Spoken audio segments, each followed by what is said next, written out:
Hi, I'm Dr. Sharanya, a medical graduate and a certified physician with a master's in public health and also a master's in functional medicine and bioidentical hormonal replacement therapy. I have always believed that health is more than medicine. It's about resilience, mindset, and the human stories behind every journey. Welcome to Beyond Limits. This podcast brings you conversation with experts, change makers, and everyday people who have pushed boundaries in health, life, and science. From breaking barriers in medicine and science to redefining wellness and uncovering the untold stories of grit. Beyond Limits is about thinking bigger, living longer, and going beyond what people believe is possible. And if you'd like to work with me on a one-on-one or book a consultation with me, you can reach out via the link in the description at the email therealsharanya@gmail.com. It is TheRealSharanya @gmail.com. Let's go beyond limits together.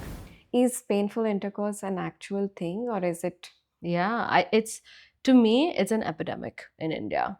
That's like the best way I can put it because there are so many women suffering from pain with intercourse, and it is a very, very real thing. And there are a lot of women who are gaslit for it, right? They say they're told by their physicians that this is your fault, what's wrong with you, why can't you just relax, you need to pleasure your husband. I mean, I hear these horror stories when people come and see me, and they're just totally defeated. They're like, I don't even know if you can help me, but somebody told me, or my Gynac sent me to you, and I'm here to, find some answer. But it is actually really, it was alarming to me when I moved to India and I started seeing these patients, just how many patients come in.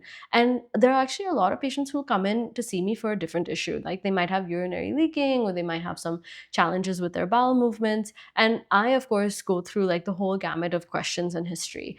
And it's very surprising to me how many of them would say, oh yeah, I do have pain with intercourse, but that's normal, right?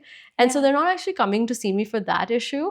And then I have to educate them and say that, no, actually, this is another issue that you have, and you don't have to live this way. You don't have to suffer that, and you should be able to experience pleasure. It's just as important that you experience pleasure as it is that your partner experiences pleasure. That's so rightly said, and I'm with you on it because I think as women, they kind of see pain as a normal thing because number one, we have always been taught to endure pain. Sure. We've never been told that pain is abnormal and you need to reach out for help because our mothers don't talk to us about sexual health. Yes. Yeah. We are, even today's day and age, I'm telling you, there are maybe 5 or 10%, that is a huge number actually for India, that parents actually teach their children about sexual health or they Yeah. have these conversations. Yeah. So I think women are only learning about this either through pornography or either through a friend, but 99% it is pornography.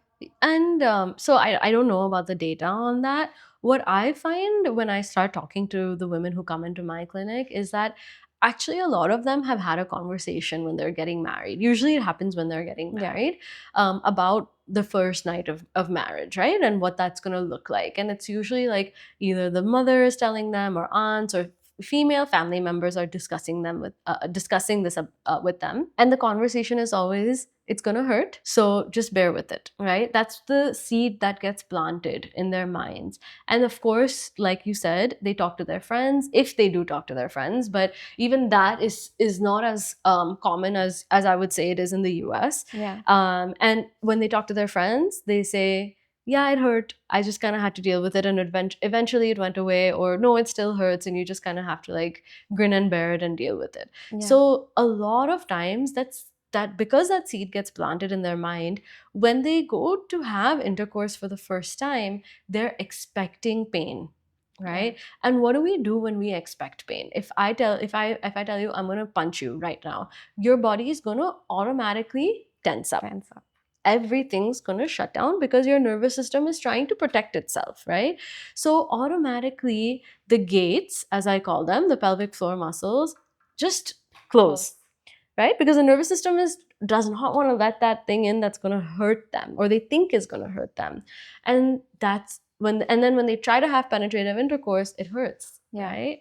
And then we start this terrible cycle of pain that it just gets, and that's our job, is to help break that cycle of pain. And of course, when it comes to pornography, right? If they do explore pornography, they have or even honestly speaking Bollywood movies, Yeah. right? You can even talk about it from that end. There's either this expectation, like I had a client this week just tell me she's in her 40s, she's not had penetrative intercourse, and she's really trying, she's really focusing on it, working through it. And she's like, every time I saw a Bollywood movie, especially in the 90s, it was all rape scenes when it Yeah. came to intercourse, right? Otherwise, we never really saw intercourse. And I didn't even really think about that, but that's actually pretty true. Yeah.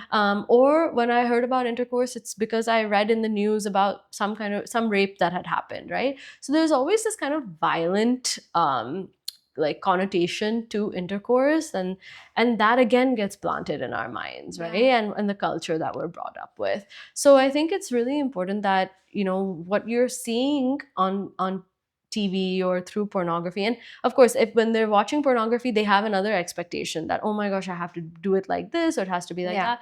And I always tell my clients, pornography is like a Bollywood movie. It's the same thing. You don't Yeah. expect your life to be a Bollywood movie. Do not expect what's going on with your sex life to be like pornography. It's very, very different, and that's completely fine as well. Yeah, I think that's an important message to be conveyed, because I think whether be it a male partner or a female partner, they come with certain expectations because that's what they think is real. Yeah. Yeah. And most of them get dissatisfied or disinterested even once they figure out that this is what my partner is and this is what I'm experiencing, right? I think that more than that, and I don't know as much from the male perspective, to be very honest with you, because I don't see that many male clients. But it's more from a female perspective. There is an expectation, right? That, oh, my husband watches porn or my partner watches porn, and I have to be like that woman in the video. Yeah. And what if I can't be like that woman in that video, right? Is my partner going to be okay with that? And when we actually sit, I have partners come in together, and when we actually sit and have an open discussion, or I encourage them to have that discussion with their partners, the partners are like, no, I don't expect that, right?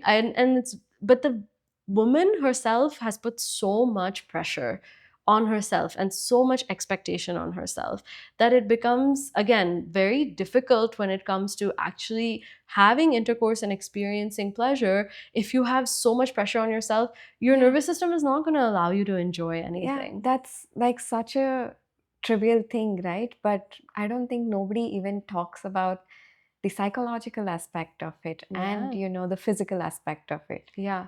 And it's very linked, right? Our nervous system controls everything that we do. And I would say that 100% of my clients who are experiencing pain with intercourse usually have some form of psychological component to this as well. It's not purely physical. It is definitely psychological as well. And that's why I work very closely with mental health therapists. And I encourage so many of my clients to work with mental health therapists, whether they're doing talk therapy, they're doing EMDR, they're doing somatic work, right? I incorporate some somatic work in my practice as well, because it's so important that your nervous system is at peace. Yeah, It's so important. I think that's a huge thing that people should understand, that only when your nervous system is relaxed can you experience pleasure. Am I right in saying that? Yeah, I would agree with you on that. Yeah.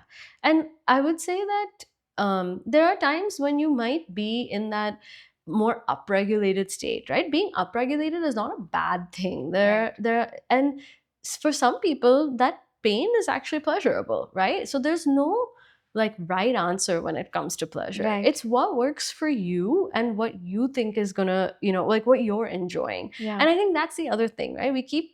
I see this in India quite a bit, like keep trying to fit things into a box of like, do it this way and this, or this is how it should be done and this is how it shouldn't be done. And this comes to like, this is from like everything in the medical profession or even in life, right? Yeah. And I think it's so important that it's not, there are no hard and fast rules, even when it comes to intercourse, right? Or sexual pleasure. It does not have to be that you're having penetrative intercourse. Yeah. There's so many of my clients who are like, Anuja, I don't want to have penetrative intercourse. That's not my goal.